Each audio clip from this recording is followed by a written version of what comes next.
ছাব্বিশের ভোটের আগে শিলিগুড়িতে তৃণমূলে আড়াআড়ি বিভাজন। পুরসভার মেয়র বনাম মেয়র পরিষদের দ্বন্দ্বে একেবারে সরগরম পরিস্থিতি শিলিগুড়িতে। মেয়র গৌতম দেবের বিরুদ্ধে সরব হয়েছেন মেয়র পরিষদ। পদত্যাগের হুঁশিয়ারি মেয়র পরিষদ দিলীপ বর্মনের। দলের লোক বিজেপির সঙ্গে ব্যবসা করছে, চোর অপবাদ দিয়ে দলে থাকতে পারবো না নাম না করে গৌতম দেবকে এবার তোপ দিলীপ বর্মনের। শিলিগুড়িতে এবার তৃণমূলের আড়াআড়ি বিভাজন, চোর অপবাদ নিয়ে দলে থাকতে পারবো না। পদত্যাগের হুঁশিয়ারি মেয়র পরিষদ দিলীপ বর্মনের। দলের লোক বিজেপির সঙ্গে ব্যবসা করছে, চোর অপবাদ নিয়ে দলে থাকতে পারবো না নাম না করে গৌতম দেবকে তোপ দিলীপ বর্মনের।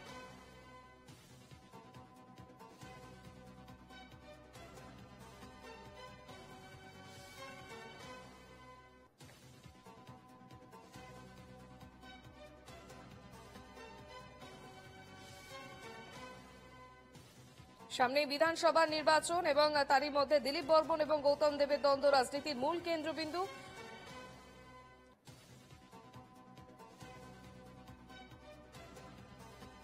আমাদের সঙ্গে সরাসরি রয়েছেন আমাদের প্রতিনিধি প্রসেনজিৎ রাহা। প্রসেনজিৎ, ভোটের নির্বাচনের আগেই তৃণমূলের শিলিগুড়িতে তৃণমূলের এই বিভাজনের পরিস্থিতি সৃষ্টি হয়েছে, কি অভিযোগ তুলছেন দিলীপ বর্মন? দেখো, একটা বিষয় পরিষ্কার যে দিলীপ বর্মন আগাগোড়াই দলে থেকে দলের নেতাদের বিরুদ্ধে নানান ক্ষোভ প্রকাশ করেন।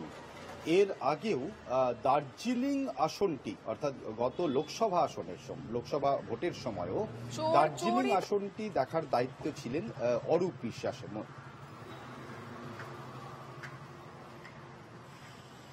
ঘটনায় গৌতম দেবের তরফ থেকে কি প্রতিক্রিয়া পাচ্ছ, তিনি কি বলছেন?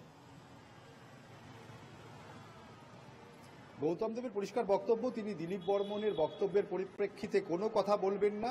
দলের সমস্ত বিষয়ে রঞ্জন সরকার ডেপুটি মেয়র, তিনি পরিষদীয় নেতা, তিনি আগামীকাল বৈঠকে বসবেন এবং দিলীপ বর্মনের এই সমস্ত বিষয়টি পরিষ্কার রঞ্জন সরকার দেখবেন বলেই কিন্তু শিলিগুড়ির মেয়র গৌতম দেব জানিয়েছেন। বেশ, সামনেই যখন বিধানসভা নির্বাচন তখনই দলের মধ্যে এইরকম পরিস্থিতি এবং গৌতম দেবের বিরুদ্ধে সরব হয়েছেন মেয়র পরিষদ। বাকিরা কি বলছেন? স্থানীয় সেখানে তৃণমূল বিজেপি, তাদের তরফ থেকে কি প্রতিক্রিয়া পাচ্ছ? দেখো, এর আগেও শঙ্কর ঘোষ এই বিষয় নিয়ে মুখ খুলেছিলেন, বিজেপির বিধায়ক। তিনি বলেছিলেন যে তৃণমূলের দলের অন্তরেই এরকম দ্বন্দ্ব মাঝে মাঝে দেখা যায়, এটা নতুন কিছু নয়। ফলে এই বিষয়টিকে বিজেপি একদম আমলই দিচ্ছে না। কিন্তু মূল বিষয়, দিলীপ বর্মন আজকে যে সমস্ত বিষয় নিয়ে অভিযোগ তুলেছেন এবং সরাসরি গৌতম দেবকে তিনি বিদ্ধ করেছেন, তার মূল একটি সবচেয়ে বড় বিষয় তিনি বলেছেন, কিছুদিন আগেই কিন্তু এসজেডি এর একটি দুর্নীতি মামলা হয়েছিল এবং সেই দুর্নীতি মামলায় কয়েকশো কোটি টাকার দুর্নীতির অভিযোগে অনেকে জেলও কেটেছে। আজ দিলীপ বর্মন বলেছেন যে শিলিগুড়ি মিউনিসিপাল কর্পোরেশনে তিনি মেয়র পরিষদ, তিনি ট্রেড লাইসেন্স এবং তিনি আর স্পোর্টসের এমআইসি রয়েছেন। এই সমস্ত কাজকর্মতে তিনি কেবলমাত্র সই করেন, তিনি চোরের অপবাদ নেবেন না। ফলে একটা এখানে ইনডাইরেক্টলি তিনি যেটা বুঝিয়েছেন যে তিনি কোনো কাজই করতে পারছেন না, কেবলমাত্র অন্যের নির্দেশ পালন করছেন এবং সই করছেন। আগামীতে তাকে তিনি জেলে যেতে চান না।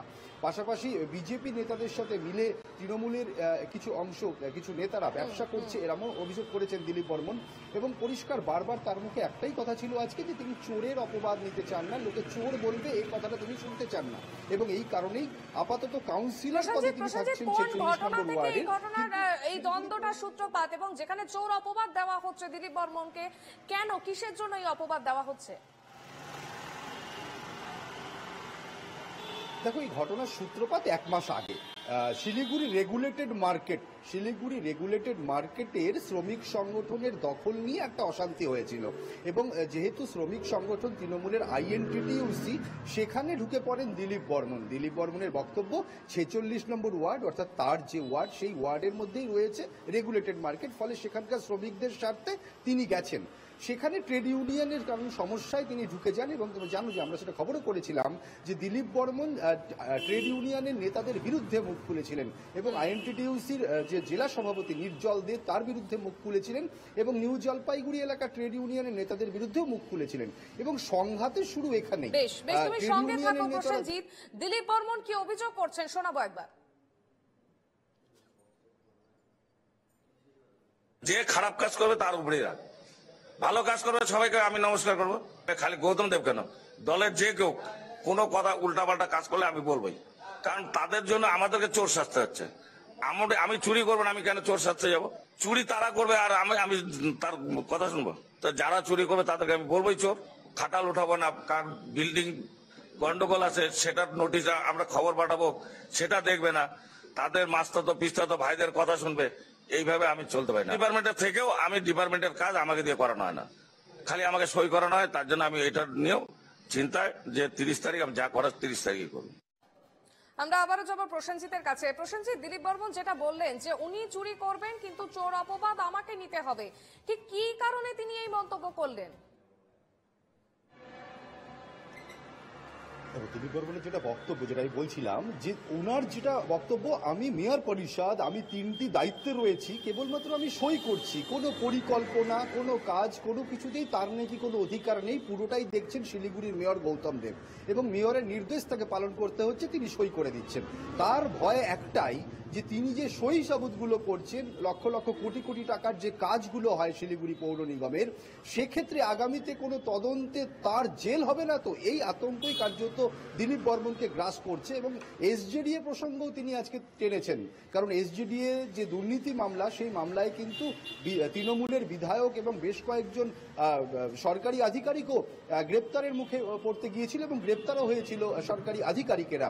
ফলে দিলীপ বর্মন আগে ভাগেই কিন্তু নিজের ঘাট থেকে সমস্ত দায়িত্ব নামিয়ে দিতে চাইছেন এবং পুরো দোষটা শিলিগুড়ির মেয়র গৌতম দেবের ঘাড়েই চাপিয়ে দিয়ে তিনি বলছেন যে তার ব্যবহার নিয়েও প্রশ্ন তুলেছেন আজকে দিলীপ বর্মন, যে গৌতম দেবের সাথে কোনো কথা বলা যায় না, মেয়রকে কিছু জানানো যায় না, কিছু বলতে গেলেই ক্ষোভ প্রকাশ করেন এবং তাকে চুপ থাকতে বলা হয়।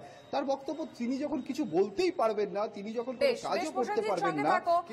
গৌতম দেব তিনি কি বলেছেন শোনাবো।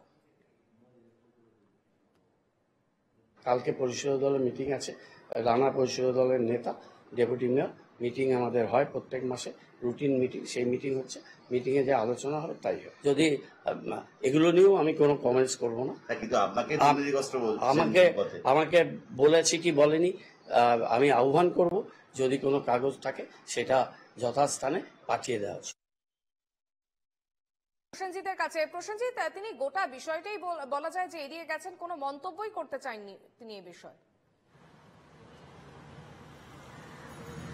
একদমই তাই। গৌতম দেব এর আগের বারও, বেশ কিছুদিন আগেও দিলীপ বর্মন নানান রকম কটূক্তি দলকে নিয়ে এবং দলের নেতাদের নিয়ে করেছিলেন, সেক্ষেত্রে গৌতম দেব কিন্তু কোনো মন্তব্য করতে চাননি। তিনি আজকে পরিষ্কার যেটা বলেছেন যে রঞ্জন সরকার ডেপুটি মেয়র, পরিষদীয় নেতা, তৃণমূল কংগ্রেসের তিনি দায়িত্বে রয়েছেন দার্জিলিং জেলায়, আপাতত তিনি গোটা বিষয়টি দেখবেন এবং আগামীকাল সভা হবে, সেই সভায় রঞ্জন সরকারের কোর্টে পুরো বল ঠেলে দিয়েছেন শিলিগুড়ির মেয়র গৌতম দেব।